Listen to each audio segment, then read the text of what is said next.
성도 여러분 안녕하세요. 말씀 묵상 리바이벌입니다. 오늘 하루도 주님과 동행하는 삶이 되시기를 소망합니다.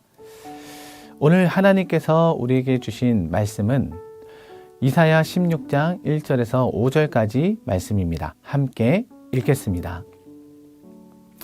너희는 이 땅 통치자에게 어린 양들을 드리되 셀라에서부터 광야를 지나 딸 시온산으로 보낼지니라. 모압의 딸들은 아르논 나루에서 떠다니는 새 같고 보금자리에서 흩어진 새 새끼 같을 것이라. 너는 방도를 베풀며 공의로 판결하며 대낮에 밤같이 그늘을 지으며 쫓겨난 자들을 숨기며 도망한 자들을 발각되게 하지 말며 나의 쫓겨난 자들이 너와 함께 있게 하되 너 모압은 멸절하는 자 앞에서 그들에게 피할 곳이 되라. 대저 토색하는 자가 망하였고 멸절하는 자가 그쳤고 압제하는 자가 이 땅에서 멸절하였으며 다윗의 장막에 인자함으로 왕위가 굳게 설 것이요 그 위에 앉을 자는 충실함으로 판결하며 정의를 구하며 공의를 신속히 행하리라. 아멘. 오늘 본문이 이사야 16장은 모압을 향한 하나님의 말씀입니다. 모압은 롯의 후손으로 이스라엘과 가까운 민족이었지만 오랫동안 하나님을 의지하지 않고 자신의 힘과 견고한 성읍 그리고 풍요로운 경제력과 우상을 의지하며 살아왔습니다. 교만은 그들의 삶을 지배하였고 하나님 없이도 살아갈 수 있다고 생각했습니다. 그러나 하나님께서는 그들의 교만을 심판하셨고 모압은 하루아침에 피난민이 되어 나라를 떠돌게 됩니다. 이사야 15장이 심판으로 인해 무너진 모압의 모습을 보여준다면 16장은 그 심판 가운데 하나님께서 열어두신 회복의 길과 은혜의 문을 보여줍니다. 특별히 오늘 본문은 단순히 모압의 비극을 기록한 말씀이 아닙니다. 하나님께서 심판 가운데 모압에게도 돌아오라 피할 곳이 있다라고 말씀하시는 은혜의 초청이죠. 하나님은 죄를 심판하시지만 죄인이 돌이켜 회개하고 하나님께 나오기를 기뻐하시는 분이십니다. 그래서 성경의 심판은 언제나 절망으로 끝나지 않고 회개의 기회와 회복의 소망을 함께 제시하고 있습니다.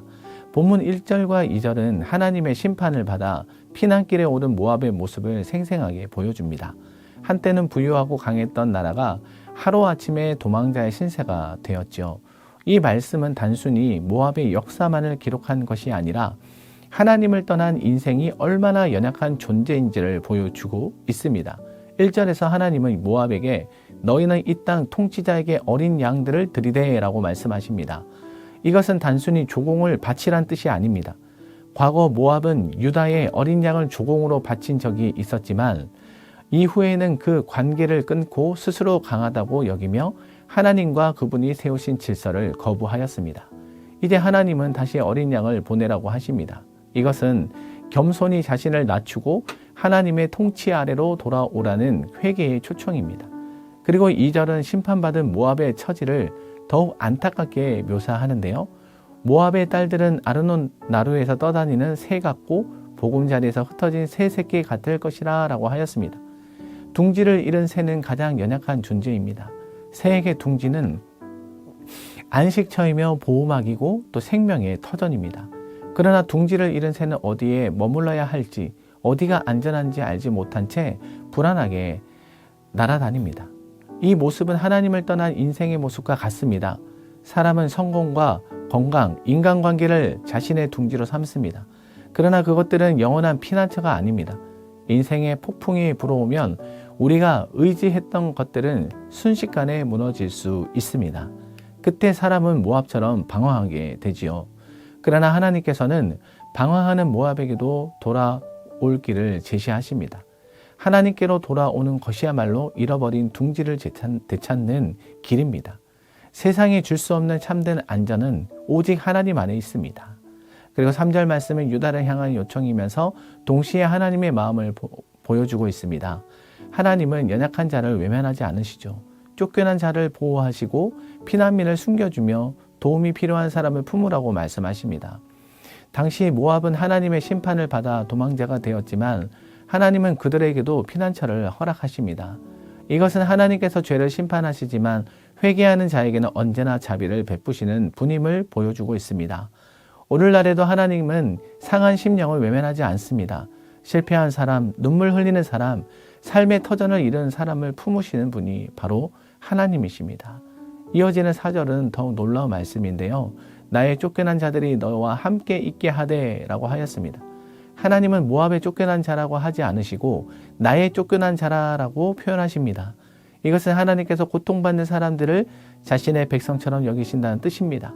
세상은 실패한 사람에게 낙인을 찍지만 하나님은 그들을 나의 사람이라고 부르십니다. 이것이 바로 하나님의 은혜입니다. 그리고 5절 말씀은 단순히 당시 유다 왕국의 회복만을 말하는 것이 아닙니다. 궁극적으로 다윗의 자손으로 오실 메시아 예수 그리스도를 예언하는 말씀입니다. 이 왕은 세상의 왕들과 전혀 다릅니다. 세상의 왕들은 힘으로 다스리지만 예수님은 인애로 다스리십니다. 세상의 통치자는 자신의 유익을 구하지만 예수님은 성실함으로 백성을 돌보십니다. 세상의 재판은 불공평할 수 있지만 예수님은 정의와 공의를 신속히 이루십니다. 모압이 살길은 강한 성벽을 다시 세운 데 있지 않았고 군대를 회복하는 데도 있지 않았습니다. 다윗의 보좌에 앉으실 메시아의 통치 아래로 들어가는 것이 유일한 소망이었습니다. 오늘 우리도 마찬가지입니다. 우리의 문제를 해결하는 것은 환경이 바뀌는 것이 아닙니다. 우리의 참된 소망은 공의와 사랑으로 다스리시는 예수 그리스도의 통치 안에 거하는 것입니다. 예수님은 십자가에서 죄인을 위해 자신의 생명을 내어주심으로 하나님의 인애를 나타내셨고 부활하심으로 영원한 왕이 되셨습니다. 그분 안에 있는 사람은 세상에 줄 수 없는 평안과 보호를 누리게 되는 것입니다. 이제 말씀을 맺겠습니다. 사랑하는 성도 여러분, 오늘 본문은 심판보다 더 크신 하나님의 은혜를 보여주는 말씀입니다. 하나님은 모압의 교만을 심판하셨지만 동시에 돌아올 길과 피할 길을 열어주셨습니다. 그 길은 결국 다윗의 보좌에 앉으신 메시아 예수 그리스도께 나아가는 길입니다.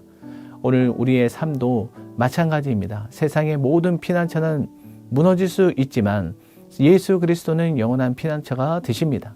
그러므로 어떤 상황에서 자신을 의지하지 말고 공의와 인애로 다스리시는 예수님께 겸손히 나아가시길 바랍니다. 주님 안에 거하는 자는 흔들리지 않는 은혜와 참된 회복을 누리게 될 것입니다. 기도하겠습니다. 사랑의 하나님, 오늘 말씀을 통해 은혜를 주시니 감사합니다. 모압처럼 자신의 힘과 경험, 세상의 것을 의지하며 살아갔던 교만을 회개합니다. 언제나 겸손히 주님께 나아가며 오직 주님만을 우리의 피난처와 반석으로 삼는 믿음을 허락하여 주옵소서. 삶의 어려움과 시험 가운데 있을 때 세상을 의지하지 않게 도와주시고 다윗의 보좌에 앉으셔서 인애와 공의로 다스리시는 예수 그리스도를 더욱 굳게 붙들며 살아가게 하여 주옵소서.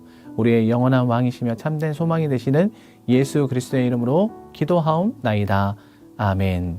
이 시간 다 같이 합심하여 기도하겠습니다. 먼저는 우리 심판보다 더 크신 하나님의 은혜를 기억하며 믿음 안에서 승리하며 살아가는 우리 모두가 되게 하여 주옵소서. 그리고 우리 엘사랑교회를 위해 함께 합심하여 기도하길 원합니다. 지역사회의 빛과 소금의 역할을 감당하게 하여 주옵시고 또한 하나님 선교 중에 있는 태국 단기 선교팀에게 은혜를 주시고 건강히 또 잘 감당할 수 있는 은혜를 더하여 주옵소서. 우리 엘사랑교회 성도님들 가정을 위해 기도하겠습니다. 휴가 중인 또 가정에 평안하고 안전하게 또 가족들과 보낼 수 있게 하여 주시고 각 가정마다 하나님의 선한 인도하심이 있게 하여 주옵소서. 이와 같은 마음을 가지고 다 같이 합심하여 기도하겠습니다.